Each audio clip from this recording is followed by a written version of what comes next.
It started with that sound, heels on polished marble. Not dainty, not playful. Assertive. Like a warning bell. That was the first thing I heard when we walked into the hotel ballroom where her company's annual party was already buzzing. She walked a few steps ahead of me, not once glancing back to see if I was even keeping up. Her dress shimmered in the warm light, blue satin with a slit that went high enough to demand attention, and she wore it like she knew it would cause exactly that. She didn't wait for me at the door. She didn't even pretend to.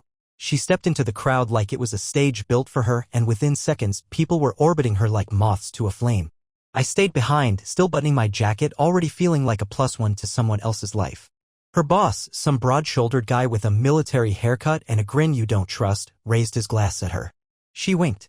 Not waved, not nodded. Winked. I'd never seen her do that before, and it stuck with me like a thorn under my skin. I moved to the edge of the room where the drinks were. The bartender gave me a look like he knew I'd be here a while. Scotch. Neat. I sipped. I watched. I waited. Halfway through my drink, a guy I'd never seen before walked up. Tall, gym-fit, the kind of guy who wears arrogance like a cologne. He didn't introduce himself. He didn't offer a handshake. He just leaned close and asked, low enough for it to sound like a dare, "You her husband?" I turned my head slow. His eyes were fixed on her across the room. She was laughing with a group, her hand on another man's chest like she'd done it 100 times. My stomach clenched, not out of jealousy, but out of certainty. Something had already happened. And this wasn't the beginning, it was just the first time I was seeing it. "I'm taking her for a dance," he said, already adjusting his sleeves like it was a foregone conclusion. Before I could respond, her voice cut through the noise from across the room, crisp and careless. "You don't need his permission, Jake." She didn't laugh nervously or look to me to soften the blow. No. She stared at me while saying it with a tiny, satisfied grin curling her lips. Like this was a move she'd rehearsed. I faced Jake, so that's his name, and said dead even, "Keep your filthy hands off my wife." Jake looked me over like I was a speed bump he was measuring for clearance. "You don't own her," he said, tilting his head just enough to seem condescending without saying it outright. "I'll dance with her, maybe more." And then, this is the part one can't forget, he turned and walked right toward her, not like he was being brave, but like he knew she'd let him. She didn't step away. She held her arms out for him. The people around them made space without even being asked. She melted into him like it was their anniversary. I stood there, hand around my glass so tight I could feel the ridge of the crystal against my palm, and I didn't move. Not out of shock. I wasn't frozen. I was boiling. But I waited. I watched them dance. She whispered something to him and he laughed too loud. People glanced over. I wasn't the only one seeing it. And still, she didn't care. When she finally looked back at me, it was only for a second. Like a glance at a waiter. No guilt. No apology. That was the moment something in me snapped, not like a twig, not clean.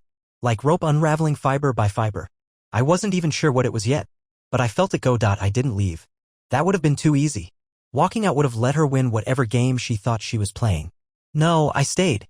I needed to understand what kind of person I was really married to. You don't truly know someone until you see what they do when they think you're powerless. They finished their dance. She returned to the bar like nothing happened. Her perfume hit before she did, something sweet and sharp that made my stomach roll now. She picked up her glass like she'd left it there only minutes ago and took a sip without meeting my eyes. I said nothing. Just stared at her. Waiting. She finally looked at me. What, she asked, like I was bothering her. Like I was interrupting some important errand. "Jake?" I said, my voice steady. Too steady. "Oh, come on," she sighed, rolling her eyes. "It was just a dance.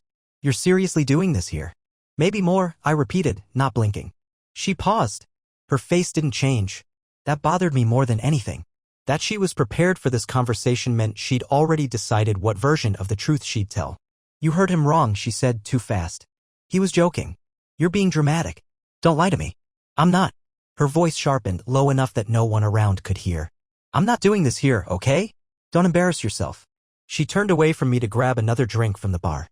The bartender looked at me like he wanted to say something but thought better of it. She raised her glass in some kind of mock toast and walked off again, right back into the crowd, away from me, away from consequences. This wasn't a mistake. This wasn't something that had gotten out of hand. She wasn't panicking.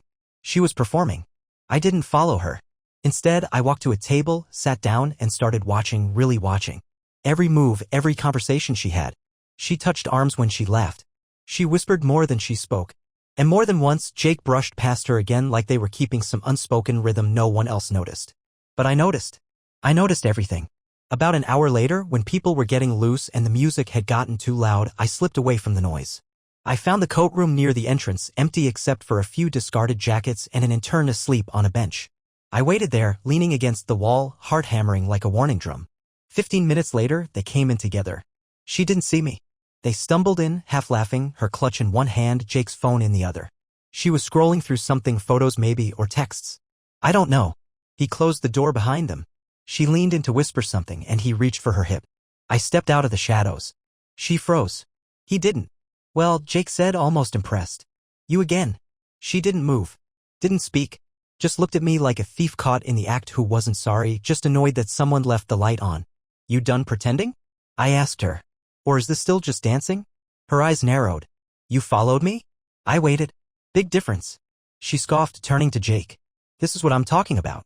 He's always watching, always waiting, always. You told him this was okay? I asked Jake, ignoring her now. Jake shrugged, not smug anymore, just bored. She said you two were basically done. Living in the same house, but over. I looked at her. She didn't deny it. Instead, she crossed her arms and said, well, are you going to yell? Break something? That's usually your move when you're losing control. And there it was, the line she'd been waiting to deliver all night. She wanted me to explode. To storm out. To hand her the moral high ground on a silver platter. But I didn't move. I didn't raise my voice. I smiled. Because now I knew. Now there was no pretending, no excuses, no room for manipulation or gaslighting. She wanted this destruction. I just hadn't realized how far she'd go to light the match. That smile, I saw it shake her. Just for a second. Because she thought she had all the pieces lined up. Me looking weak. Jake looking victorious. Her, the center of gravity, pulling both of us toward the story she'd been writing in her head. But when I smiled, the script changed. Jake looked between us, clearly not expecting the stillness. He cleared his throat and stepped back like he wasn't sure if this was a scene he wanted to be in anymore. What's funny? She snapped. I'm just wondering, I said slowly, how long you've been planting this version of me in other people's heads. You told him we were done. Did you tell your friends too? Your boss? Let me guess, you're the poor, misunderstood woman stuck with a cold, possessive husband. That why you winked at him across the room? That why you said he didn't need my permission? You were possessive, she said, pointing like she was building a courtroom case.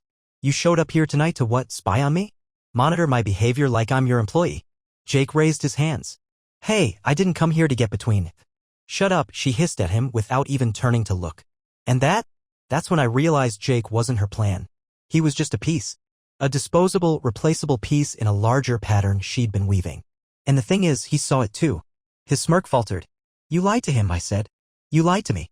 And the worst part? You believed your own lie. You actually think this is going to work. That you'll come out of this looking like the victim because I won't play the villain loud enough. She stepped closer now, her heels clicking over the tile like gunshots. Her eyes, narrowed and burning, locked onto mine. You don't get to make this about morality, she said, her voice low and venomous. You were never really present. You existed. You didn't live. You were a shadow that clung to routine, and now you want to cry because someone dared to want more. You could have left, I said. You wouldn't have let me. I would have if you'd had the spine to say it. She laughed, but there was no humor in it. And give you the satisfaction of walking away first? Please. That's always been your problem, you need to win every argument. Well, congratulations. You've won this one. You caught us. So what now? Are you going to cry? Threaten me? Make a scene for everyone out there. I stared at her. Then I looked at Jake, who had started inching toward the door. You're free to leave, I said to him. He hesitated, probably waiting for her to say something. She didn't. Not a word. So he left. Quietly. No dramatic exit. Just silence and the faint rustle of his suit against the door as it shut behind him. Now it was just us. No audience. No mask. She turned her back to me and reached for her clutch on the bench. You've been rehearsing this, I said softly. For weeks. Maybe months. You built up this whole act of being trapped, of being unfulfilled, just so you could rewrite the story in your favor when it blew up. And what, she said, not facing me. You think that's worse than what you did? You turned everything into a checklist. Birthday? Gift? Anniversary? Dinner? Fight? Silence. You're not a husband. You're a ghost with a credit card. My jaw clenched. Not from the insult, but from how rehearsed it sounded. Like she'd said it before, maybe in her head, maybe to someone else. Maybe to a few someones. You want a reaction, I said. You want fireworks so you can tell the story later about how I lost it. But you don't get to choose how this ends. She finally turned back, something flickering in her eyes that I couldn't name. Regret? Fear? No. Frustration. Because the more I kept calm, the more her narrative fell apart. I stepped toward the door. Where are you going? She asked, like it suddenly mattered. To start the ending. And I left. Not fast. Not angry. Just with the weight of clarity pressing against my chest like a concrete block. I didn't go home. I didn't want to go where everything smelled like her shampoo and sounded like her laugh. Instead, I drove to the lake, the one where we used to walk before we started pretending everything was fine. I sat on a bench, stared at the black water, and for the first time in a long time let the silence speak. Not grief. Not anger. Just the realization that I'd been living with a stranger who knew how to wear my wife's face. The lake didn't give me answers, but it gave me space. And that was more than she'd given me in the last 6 months. I watched the moon ripple over the black water and thought about how everything I believed about loyalty, about honesty, had been turned into a joke at a party filled with strangers and cheap wine. I didn't sleep that night. I sat in my car until the sky bruised with morning, then drove back to the house like it belonged to someone else. The porch light was still on. The house looked peaceful, like nothing had happened. That was the part that made me feel sick. I walked in. The dog didn't bark.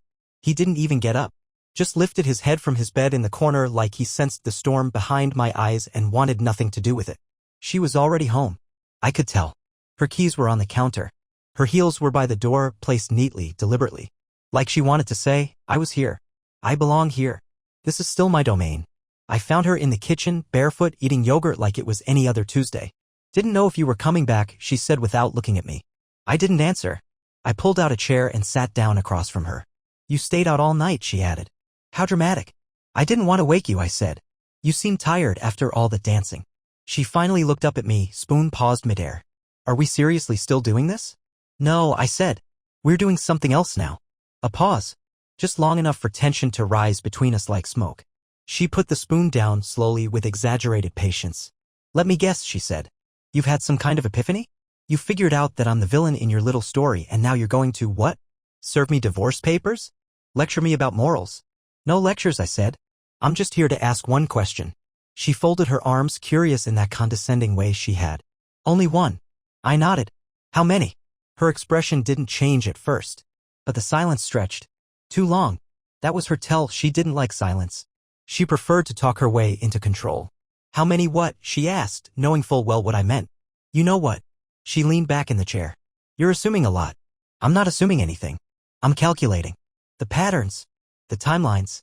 The lies. She said nothing. I'm not even mad anymore, I continued. I just want to know who I've been living with. How many times you've had someone in my house, in our life, while I was in the next room thinking you were just tired from work. How many masks you've worn in front of me and called it marriage. She picked up the yogurt again. Ate another bite. Like she was bored. I don't keep score like you, she said finally. I didn't number them if that's what you want. So there it was. Not denial. Not apology. Just confirmation wrapped in arrogance. I stood. Quiet. Calm. I wasn't going to give her the energy she fed on. Instead, I walked upstairs, opened the safe behind the bedroom mirror, and pulled out the folder I'd been filling for the last 3 weeks. See, something in me had known. Long before Jake. Long before the party. It was the way she started laughing a little louder when her phone lit up. The way she suddenly became allergic to conversations about the future. The way she touched me like she was checking for signs of life, not because she cared, but because she needed to know how much longer she had to pretend. So I prepared. Photos. Screenshots. Call logs. A copy of the apartment lease she didn't think I knew about. I brought the folder downstairs and dropped it on the table in front of her. She flipped it open. Stiffened. You broke into my email, she said, more outraged than afraid. I didn't have to, I said. You left the door wide open. Like you wanted to be caught. She flipped through more pages and I watched the color shift in her face, not fear, but something worse. Calculation. She was already doing the math. What this meant for her image. Her friends. Her job. You think this means something? She asked, tapping the folder. You think this gives you power? No, I said. It gives me peace. Because now I knew I wasn't crazy. I wasn't imagining the distance. I wasn't the one who gave up first. And she knew I was right. That's why she didn't speak again. Just stared at me with that unreadable expression like she was looking through a crack in her own reflection and didn't like what she saw. I turned, walked back upstairs, and locked the bedroom door behind me. She didn't follow. She didn't knock. And for the first time in years, the silence wasn't heavy. It was clean. The lock on the bedroom door was symbolic. Not because she couldn't get in, but because she didn't try. I lay on the bed we used to share, staring at the ceiling, listening. Nothing. No footsteps. No knock. Just the faint clink of a spoon hitting an empty bowl downstairs. That was her move now, distance. If she couldn't win with charm or lies, she'd try to starve me of reaction, freeze me out. She didn't understand yet that silence was my new weapon too. That morning I didn't go to work. I called in and said nothing about why. I wasn't ready to speak to the world outside. Not yet. First, I needed to make decisions, not out of rage, but with precision. She had played her hand every card. Now it was my turn and I wasn't interested in dramatic exits or shouting matches. At noon I heard her moving downstairs. Cabinet doors. Drawers. The dishwasher clicking shut. I came down dressed, calm, phone in hand. "You're quiet," she said as I passed the kitchen. "I'm busy." "Doing what?" I didn't answer. I walked into the garage, took a slow lap around the space where her car was parked and then came back inside. She followed a little too close now, like silence was starting to itch under her skin. "What are you doing?" "Checking how long you've been using your office parking pass at that hotel downtown," I said without looking at her. "The one on Riverside. The one with valet but no cameras in the back lot." She flinched. Subtle. Barely visible. But I caught it. "And I'm curious," I added, "about why the last 4 charges on our shared card were made at the same wine bar, always between 11 p.m. and midnight. Funny, since you told me you were at the gym during those nights." She stepped back like I'd reached out to strike her. But there was no violence. Only evidence. And the thing about evidence, it doesn't care how you feel. "You've been digging," she said. "No," I said. "I've been watching." Another silence. This one heavier. "You don't get to make me feel like the criminal here," she finally said, desperate to spin it back. "You've been keeping tabs on me, spying, collecting data like I'm some project you're trying to win." "You're not a project," I said. "You're a warning." And that shut her up. She walked into the living room and stood there, arms crossed like she was trying to fold herself into a smaller version of the person she used to be. "So what now?" she asked. "You going to tell everyone? Drag me through the mud?" "No," I said. "You'll do that to yourself. All I need to do is step aside." And then I left again. Not forever. Just for the day. I drove to a lawyer's office. Not to file yet, but to talk. To learn. To take away the one thing she thought she still had over me, time. She believed she could still shape the outcome. She didn't realize I had already started moving the pieces. When I got home, she was sitting on the couch, legs tucked under her like she used to when we'd watch movies together. It was almost comical. Like she thought she could stage a memory and I'd slip back into it. "You've been quiet lately," she said, trying again. "I'm thinking," I answered. "About what?" "About whether I want to walk away from this with fire or with dignity." She tilted her head. "And? I haven't decided yet." Her lips parted like she wanted to say something clever. But nothing came. For once, her mouth was empty. And it was the most honest she'd looked in months. I went upstairs again. Locked the door again. And began packing a bag, not to leave, but to remind myself that I could. That this house, these walls, her routines, they didn't own me. She did everything to shatter what we had. Now I was deciding what pieces I'd keep. The bag sat on the bed like a line in the sand. Not full, just enough to say I'm not here out of necessity anymore. Clothes for a few days. My backup laptop. 2 chargers. 1 photograph. Not of us, but of my father, stoic, unflinching, a man who once told me, when someone spits in your face with a smile, don't wipe it off. Let it dry. Let them see what they did. I let it dry. Downstairs, she was still moving around the house. Opening drawers. Running water. Walking like she was thinking, like pacing would solve something. She hadn't cried. That told me everything I needed to know. Late afternoon, I went to the study, the room that used to be hers, until she slowly stopped using it. I sat down and opened the laptop she hadn't logged out of. She'd stopped caring. That was her mistake. Emails. Dozens. Not just Jake. Others. Some older. Some recent. Some with nicknames. Some with no names at all, just exchanges of inside jokes and shared insults about me. One even started with, "He still doesn't suspect a thing." Per guy. Per guy. I copied what I needed. I didn't even feel pain anymore. Just a kind of surgical detachment. A deep, quiet acceptance that the person I had loved didn't just betray me. She erased me from her reality long before I noticed. She was a curator of lives. One for me, one for work, one for strangers in hotel rooms. All perfectly compartmentalized like glass bottles on a shelf. She just forgot that eventually pressure cracks glass. That night I made dinner. Chicken and rice. Nothing special. She stared at the plate when I handed it to her like it was poisoned. "You're cooking now?" "I'm eating," I said. "You can join me or not." She sat down across from me slowly. Suspicious.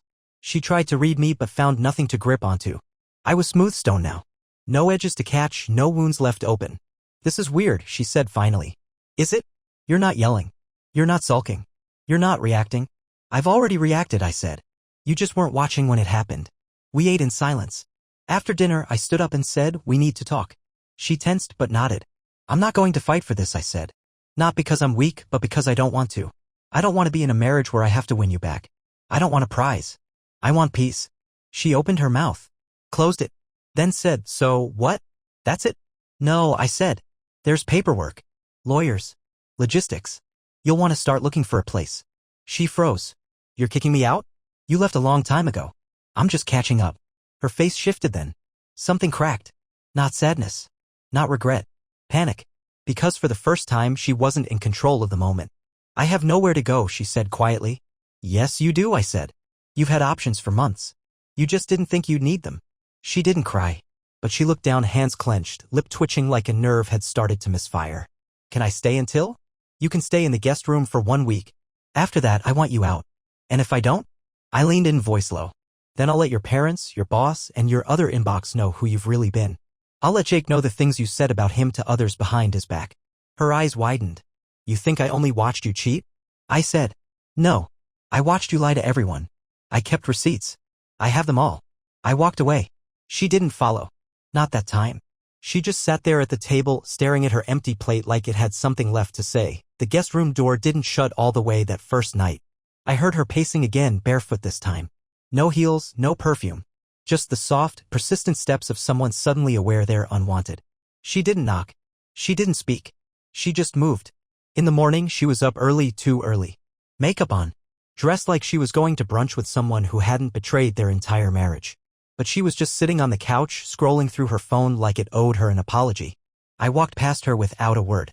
She spoke first. Is this how it's going to be? I stopped. You have 6 days. That's not what I meant. I know exactly what you meant. She stood up. So what, you're just going to throw away everything? Burn it down over some mistakes? I turned slowly. Some. I was confused. Don't insult both of us. Okay, fine, she snapped. I was selfish. I wanted to feel something. You stopped seeing me. You stopped trying. And so you what? Staged your resurrection in a hotel room with men who couldn't remember your middle name. Don't pretend you were some perfect husband. I'm not pretending anything. But I was faithful. And that's something you clearly thought was optional. Her voice dropped. People cheat. People survive it. We could too. No, I said, quieter now. You cheat and survive it. I don't. Because I wasn't playing a game. She crossed her arms.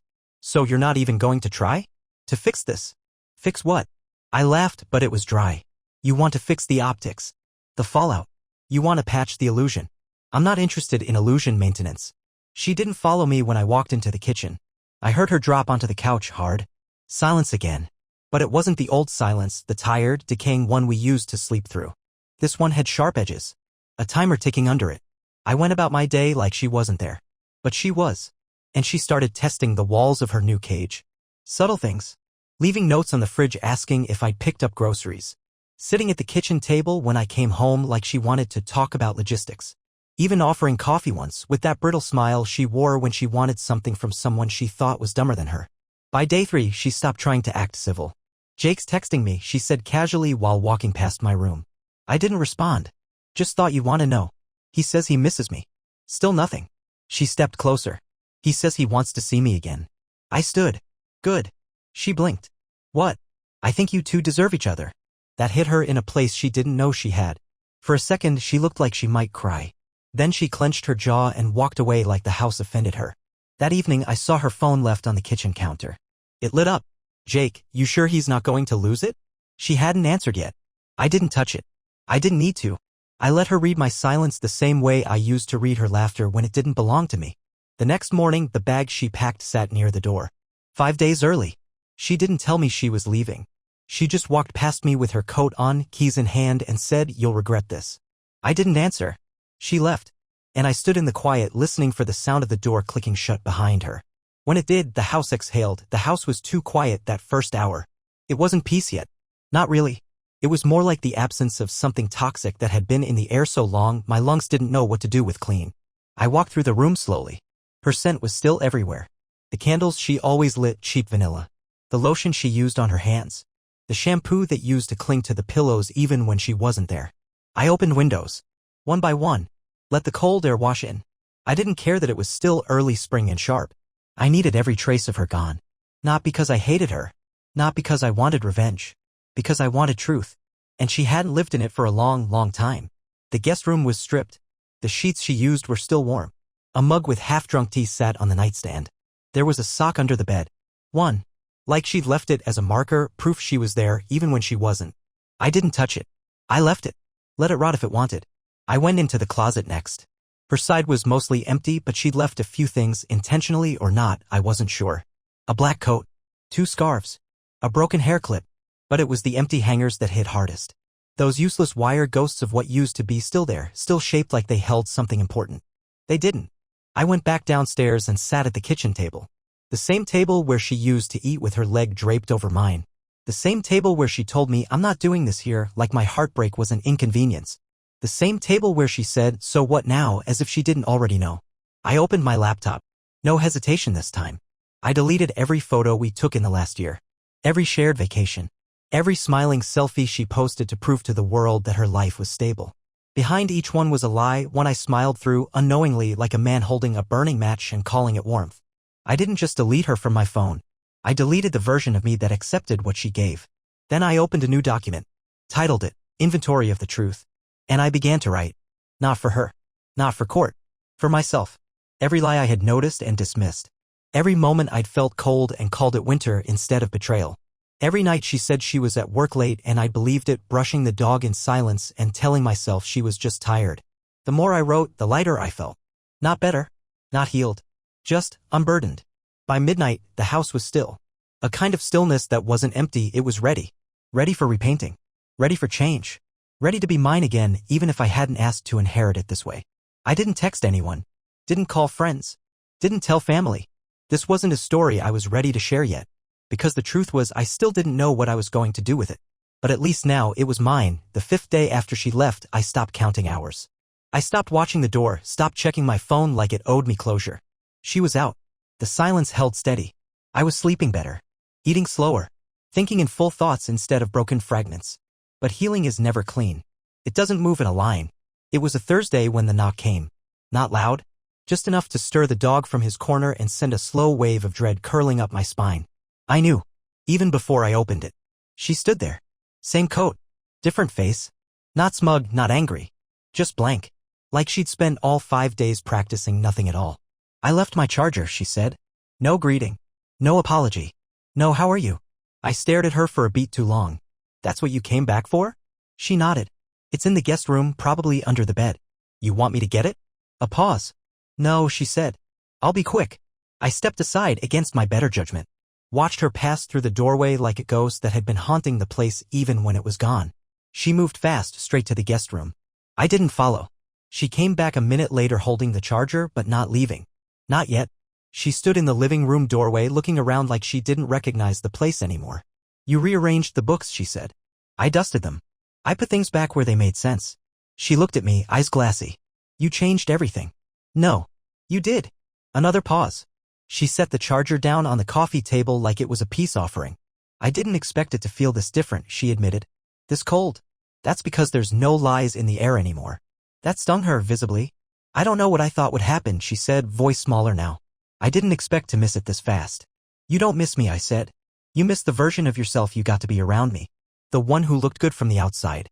The one you dressed up in front of mirrors and believed was real because no one challenged it. She sat down. Uninvited. Old habits. I stood. Watched. I've been talking to someone, she said carefully. Good. A therapist? She blinked. No. Jake. I let out a laugh. A real one. Sharp. Tired. You came back to tell me that? She shook her head. He said something. That he thought I was trying to recreate a version of what we had. That I talked about you more than I thought. That maybe I didn't actually want him. That I just wanted to prove I could get away from you. And what did you say? I told him maybe he was right. I didn't respond. There was nothing left to say. She stood up again. Looked around once more like she thought the house might beg her to stay. I'll go, she said. You already did. She picked up the charger, walked to the door, and paused with her hand on the knob. Then, without turning around, she said, You really won't ever forgive me, will you? No, I said simply. And then quieter, but I'll forget you. And that's worse. She opened the door and left. No goodbye. No last look. Just air. Real, unpolluted air. And for the first time I exhaled without choking. She didn't come back again. Not that week. Not the one after. The silence she'd left behind solidified. It wasn't a presence anymore, it was a wall. And for once it didn't trap me. It protected me. The house changed slowly, one drawer at a time. Her coffee mug disappeared. Her perfume bottle in the bathroom cabinet was replaced with a toothbrush I actually used. I replaced the art in the hallway, something she'd picked years ago because it looked expensive. I put up a print I found at a flea market. Rough edges. Real color. Honest. I stopped checking her socials. Deleted them from every device. Blocked the number not out of hate, but because I knew I was done feeding ghosts. Then came the moment that surprised me. I stopped dreaming about her. It hit on a Tuesday.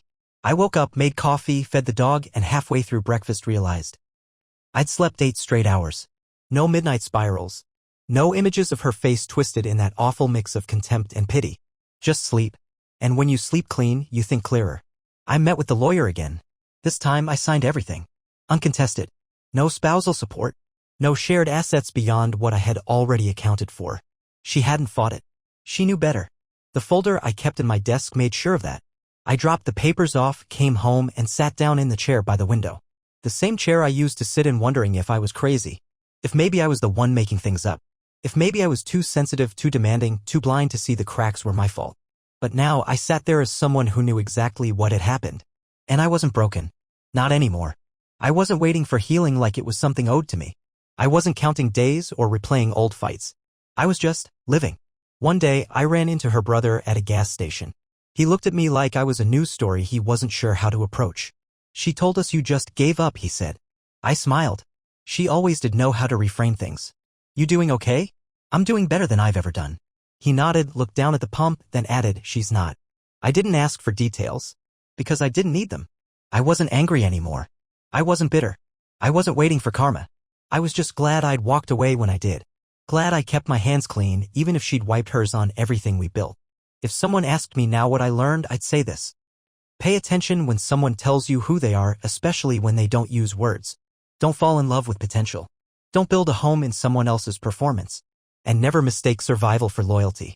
Some people don't stay because they love you, they stay because you're convenient. Safe. Easy to lie to. Don't be easy to lie to. She was a beautiful storm. But storms don't apologize. They just leave damage behind. And I've stopped looking at the wreckage. Now I build. Brick by brick. For me. Not for forgiveness. Not for closure. For freedom. And this time no one dances with what's mine unless they earn it. Not with a smirk. Not with a wink. And never without permission.